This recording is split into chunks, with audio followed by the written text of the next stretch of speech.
चिंतामणिर्लोक सुखम सुरद्रुः स्वर्ग संपदम प्रयच्छति गुरुप्रीतो वैकुंठम योगी दुर्लभम। आणि तुमची भेट, अशा तुमच्यासारख्या महात्म्यांची भेट हे सूतजी योग्यांच्याही पलीकडे दुर्लभ आहे, योग्यांच्या या अशा प्रकारच्या पलीकडे दुर्लभ आहे। वैकुंठम योगी दुर्लभम म्हणून ज्यावेळेस असे 5 ते 6 प्रश्न विचारले तर त्या 6ही प्रश्नांची उत्तर भगवान सूतजींनी नैमिषारण्यामध्ये अवघ्या एका वाक्यात देऊन टाकली, अवघ्या एका वाक्यात। आणि सूतजी उत्तर देत असताना सांगता आहेत, श्रीमद भागवतम शास्त्रम कलौकीर्न भाषितम। हे बाप हो, तुम्ही आणि श्रीमद भागवताची कथा ऐका, श्रीमद भागवत शास्त्र श्रवण करा। श्रीमद भागवतम शास्त्रम, भागवत हे सर्व शास्त्रांचं सार आहे, भागवत हे पुराणांचं सार आहे। कालच सांगून गेलो मी आपल्याला, भागवत हे 4 वेदांचा अशा प्रकारचं सार आहे।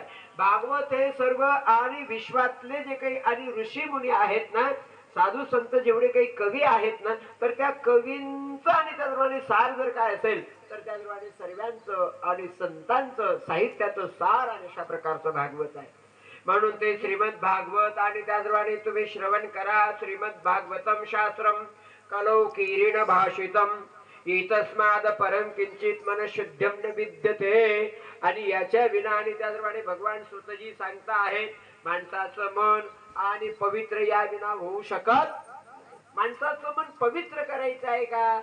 मग तुम्ही तीर्थयात्रेला जाऊन गंगेच्या काठावर राहून आणि त्रिकाल संध्या जरी केली, दिवसातून 3-3 वेळेस गंगेचं स्नान केलं दिवसातून, तर देखील माणसाचं मन पवित्र होऊ शकत नाही। म्हणून ते पवित्र मन करण्याकरता एकमेव आणि या कलियुगामध्ये साधन जर काय असेल तर हे श्रीमद भागवत शास्त्र। हे श्रीमद भागवत शास्त्र अंतःकरण पवित्र करणार आहे, मनाला पुष्टी देणार आहे।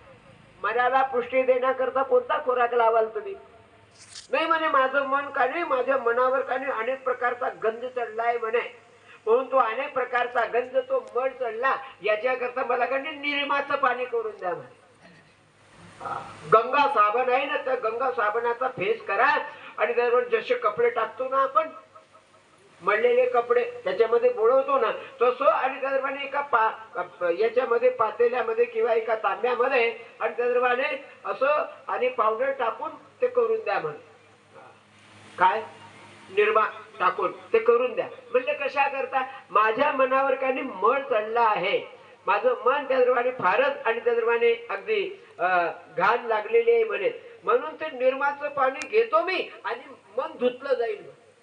अरे किती निर्माचं पाणी घेतलं, किती आणि त्याप्रमाणे गंगेमध्ये स्नान केलीत, किती तीर्थराज प्रयाग मध्ये स्नान केलीत, तरी मन पवित्र होत नाही। म्हणून ते मन पवित्र करण्याकरता, ते मन शुद्ध करण्याकरता या कलियुगामध्ये एकमेव ही श्रीमद भागवताची कथा आहे। म्हणून एतस्माद परम किंचित मन शुद्धम न विद्यते। जन्मांतर भवेत् पुण्यम तदा भागवतम लभेत्। परीक्षिते कथा वक्तुम सभायां संस्कृते शुके शुधा कुंभं गृहीतैव देवा तत्र समागमन।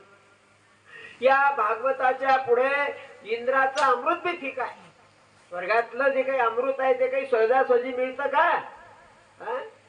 आपण जर आणि गावाला जातो आहे आणि गावाला जात असताना आणि दरवाडे ती चहा जरी आहे आपल्याला घ्यायची प्रवासामध्ये, तर ती चहा तरी सहजासहजी मिळते का आपल्याला? पहिल्या